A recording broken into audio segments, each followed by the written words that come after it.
wanted to give you an update on what we've been doing with the garden.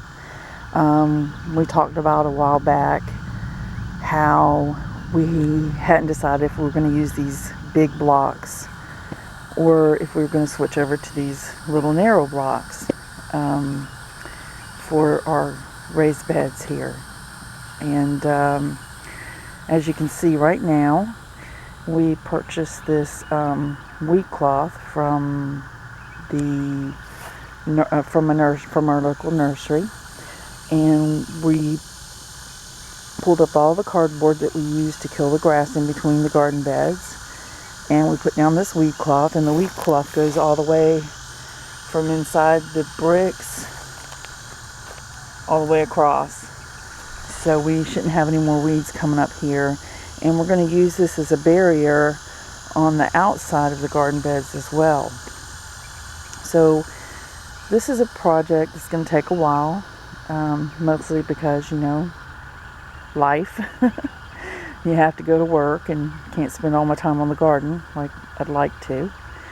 So far, we went up to and got these little narrow solid blocks, but they aren't standing up very well, and you can see we've got a block here holding it up. And so I'm thinking what we're going to do, we're going to use these someplace else, like maybe around the fire pit or something, use them as like a patio.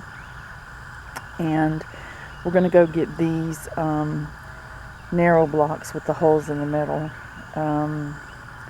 Also, I think it makes the garden bed, because we do live in Florida, it makes the garden bed a little bit hotter when you have the solid brick versus the one with the hole in it. So I think it was drying the dirt out a little bit quicker. So right now, that's where we're at. We're going to be getting rid of these narrow blocks, and you see we've got them all on the outside there, and we're going to replace those with these. This is our purple bell pepper. You can see it's got a pepper on it right now. It's doing pretty good. And this is our purple basil. And as soon as we get these blocks done, like I said, the next thing we're going to do is we're going to put cattle panels. We decided to keep the big blocks in the middle because we're going to fill them with concrete once we put the cattle panels in. Just the ones to hold them up, not all of them. But we figured they would be more sturdy than using these little narrow blocks to hold up the cattle panels.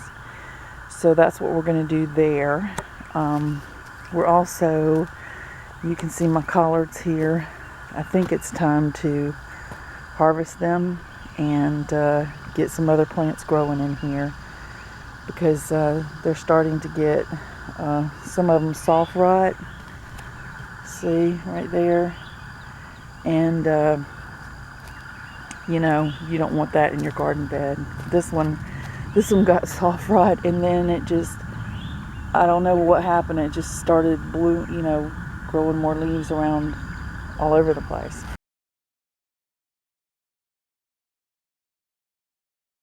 Our next step is to weed the garden bed, harvest all these collards, which I will miss because I love my collards. So I guess for now, I'll just leave you with this picture of this lovely collard, and I'm just going to say, happy farming. Bye. Bye.